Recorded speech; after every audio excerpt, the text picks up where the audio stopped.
Timewrym Exodus by Terence Dix. Prologue, 25,000 BC. She whirled through the space-time vortex in a cyclone of frustration and hatred, her ego seared by the burning pain of failure. For all her parting boasts, she had been defeated, forced to retreat. It was outrageous, unbelievable. Was she not a goddess, and more than a goddess? Rationalization came swiftly. She had not retreated, she had withdrawn by choice, fallen back to plan a terrible revenge.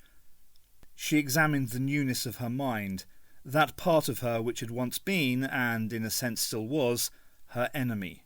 She considered his strengths, his weak points. She would attack him by striking at the world he loved. She would destroy this planet. Better still, she would ensure that it destroyed itself. There was death and destruction enough in the age in which she had come into being, but bows and spears and swords killed far too slowly, left the planet itself unharmed.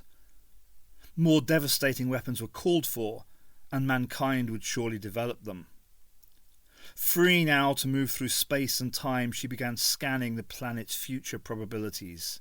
She saw warrior hordes sweeping across the plains, severed heads piled high in barbarian encampments. She saw men-at-arms falling beneath a storm of arrows, regiments mown down by a deadly hail of musket fire. But still the slaughter was too slow. She sped forwards through time and saw weary men stumbling across war-torn terrain, caught in bloody tangles of barbed wire, dying under the withering fire of machine guns.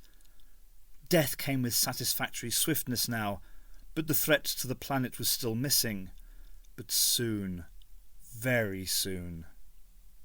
She chose a time of ferment and change when the powers of destruction she sought were still newly discovered.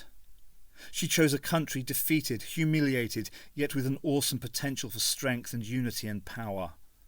She chose one man, bitter, neurotic, a failure in all he had attempted, but with forces of hatred and resentment inside him that matched her own. One single atom in all the seething masses of humanity. How amusing to use that atom to destroy the planet! It was easy to enter his mind, slipping between the synapses of the brain like layers of microcircuitry slotting between the valves of a primitive wireless. It was easy to enter, but once inside, as she explored the mind's potential, she found that although primitive, it was unbelievably powerful. She felt her energy levels being dammed, her circuits inhibited, her powers fragmented. In sudden panic she tried to wrench free and found herself held fast.